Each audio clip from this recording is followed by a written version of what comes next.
day, YouTube! Welcome to another episode of the Albino Rhino beer review. We're doing a pale ale today. I couldn't think of what cup to drink out of, so I got the Caffrey's glass out that was sent to me in the mail. I love this glass. We have Okanaga Springs Pale Ale. It's 5% alcohol. It's brewed by the Okanaga Springs Brewery in BC. This is brewed in 1989. This is BC's original and favorite pale ale. So the brewery has been around since '89. This is a 22-year-old recipe. According to their color chart, this is a copper color. It's a number 6 on their chart. It doesn't really look copper on their chart. It looks more like a almost redwoodish color. It should be served between 9 and 11 degrees Celsius. It's probably about that. 341 milliliters, unpasteurized, all natural, no preservatives. They even show you their little brewing process here. They show you all the different stuff, the ingredients, to the boil kettles, to the mash tun, all that stuff. Fire. It shows fire brewed. The craft of making a true pale ale.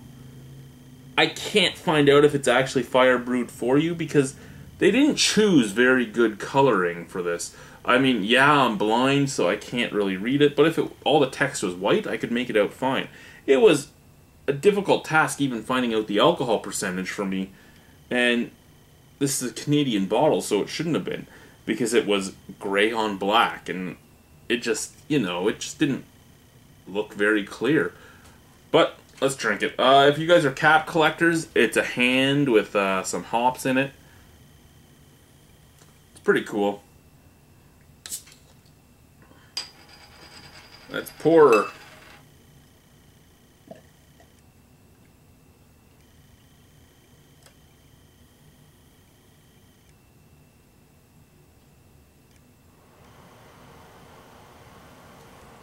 That's a nice looking pale.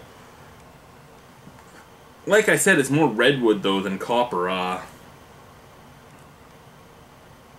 Maybe up there it's a little copper, but it's still an orangey, reddy copper. It's not regular copper. One finger of head. Lots of carbonation in there. There's almost a cyclone of carbonation inside this glass. What's this beer smell like? Scent-wise, it doesn't smell good. It smells a lot like puke. And, I mean, that's kind of harsh to say, but it's not that the beer is gross. It's just scent-wise, everything mingled together doesn't smell good. If you could pick out each scent individually, they'd be great, but together, they're not that great. I smell molasses. I smell sweet malt. I smell crystal malt. I smell pine. I smell cedar. I smell grass clippings. Like, it's... everything together is just not right. That's the problem. But on its own, it would probably be great. I even have a yeasty smell on there.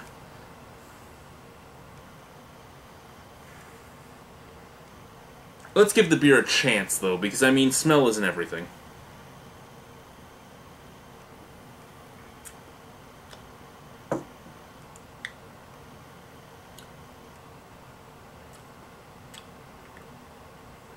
Now, this is considered a craft brewery here in Canada.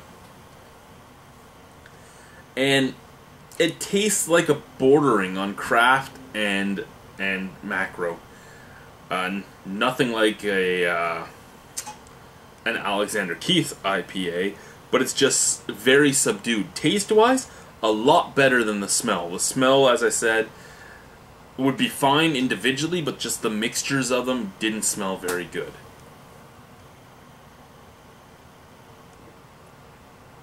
I love the lacing this beer has, though. Very soft, very smooth. The carbonation, though a lot in the glass, is so soft you'd think that it's almost a stout. It doesn't have the creamy mouthfeel of a stout or anything like that, but you'd think it was that just by how soft it is in the mouth. Medium bodied.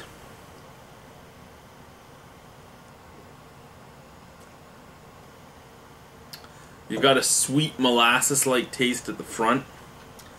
As the beer crosses your tongue, it stays sweet. Once it goes down your throat, you get a slight grassy sensation, almost like... Have you guys had fresh, like, loose leaf Japanese green tea. It looks like grass clippings. It smells like grass clippings. It kind of tastes like grass clippings. It's what the finish kind of tastes like. It's that plus a bit of coffee and a bit of cedar. So it's kind of rustic and campfire-ish, kind of weekend yard work-ish, and morning routine-ish all at the same time. It's actually pretty cool to be all mixed in one.